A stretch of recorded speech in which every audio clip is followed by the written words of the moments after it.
la ayuda de su antiguo aliado Nezahualcóyotl para proteger la ciudad que estaba reconstruyendo en el lago. Nezahualcóyotl diseñó algo que le convertiría en el mejor ingeniero del continente. Su plan era crear una zona de seguridad alrededor de la ciudad con un enorme dique que protegería Tenochtitlán y a sus habitantes.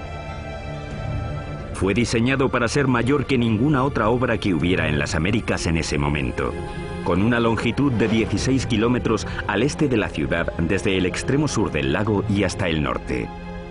Los muros fueron un trabajo de cestería, hechos de palos, juncos, piedras y tierra. Como el lago era poco profundo, el dique solo tenía 3,70 metros de alto, aunque el ancho era de 8 metros.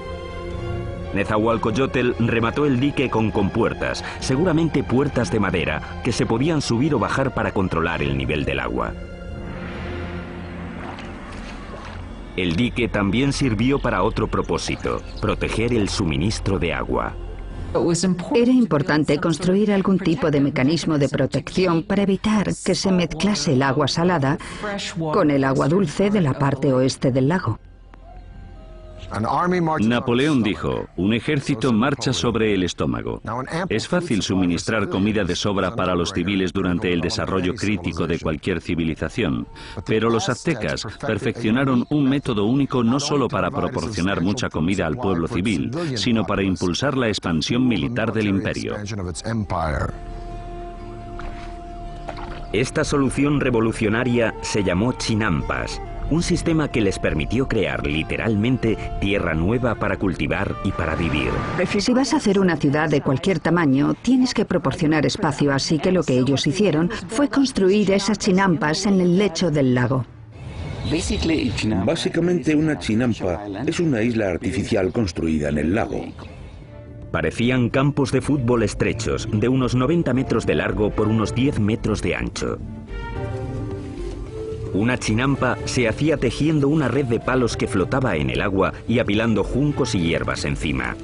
Después se sacaba fango del lecho y se ponía encima de los juncos para formar la chinampa. Entre 4 y 6 hombres tardaban 8 días en construir una chinampa media. Estaban conectadas a la ciudad por canales navegables gigantescos que miles de hombres tardaban meses en hacer. Una chinampa como esta podía producir hasta 7 cosechas al año, mientras que un agricultor en tierra firme podía cosechar 1, 2 o quizá 3 veces como mucho. Cuando una cosecha estaba lista para que la recogieran en una chinampa, los brotes de la siguiente ya estaban saliendo del fango que estaba extendido en un barco adyacente a la chinampa. Entonces, cuando los brotes estaban listos, se llevaban a la chinampa y el ciclo se repetía una y otra vez en cientos de chinampas. Fue esta tecnología lo que hizo que Tenochtitlán pasara de ser una ciudad tribal más en el siglo XIV a una ciudad-estado dominante y próspera. Con la infraestructura de la ciudad lista y enormes tierras bajo su control, los aztecas extendieron las fronteras de su imperio más que nunca. Crearon una red de carreteras muy extensa, superautopistas aztecas. Pero al tiempo que el imperio crecía, también lo hizo la práctica de sacrificios humanos. Muy pronto ríos de sangre corrían por las calles de Tenochtitlán.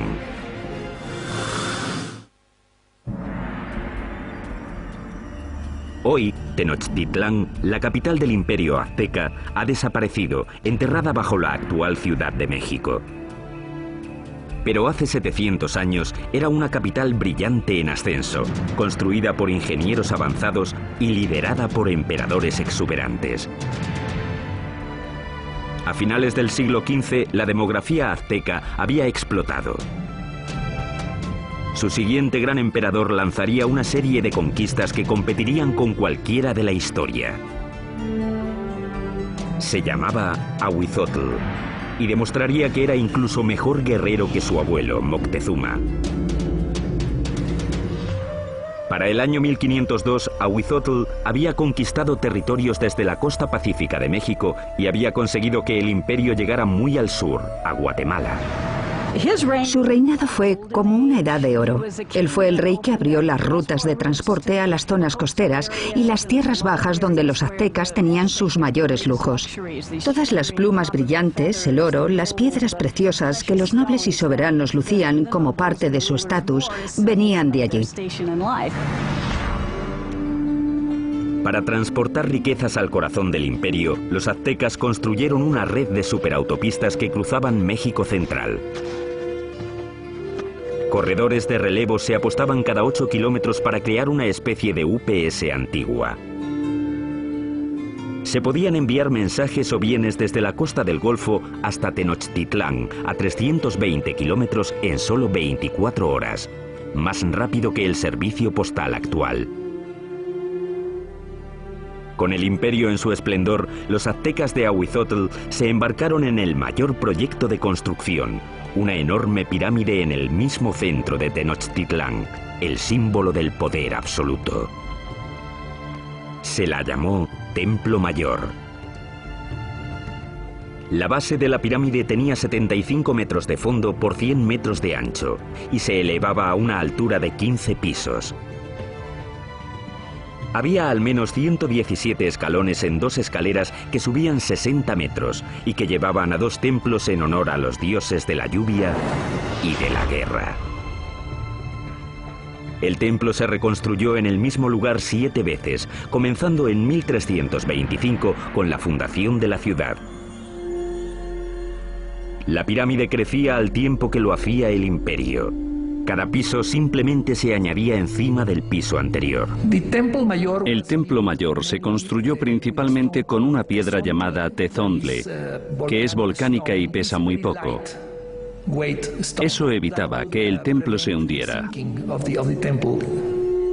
Para los suelos y paredes, los aztecas aplicaron un revoque de cal, que era una especie de cemento. Algunos ejemplos encontrados hoy son tan duros como el cemento moderno, incluso después de 500 años.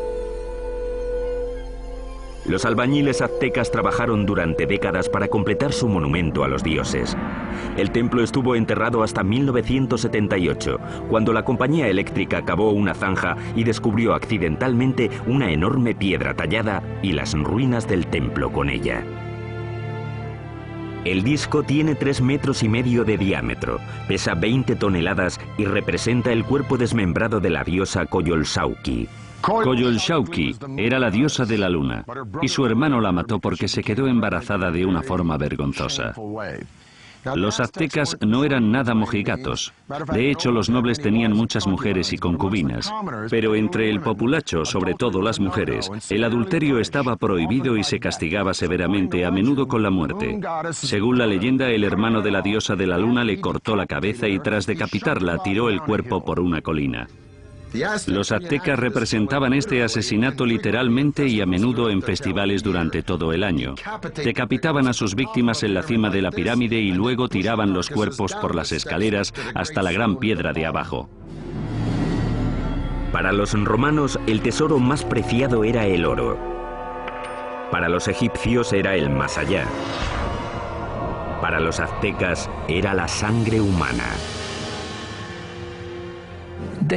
Creían que tenía que haber reciprocidad con los dioses, así que tenían que agradecer a los dioses dándoles lo más preciado que tenían, que era la sangre humana.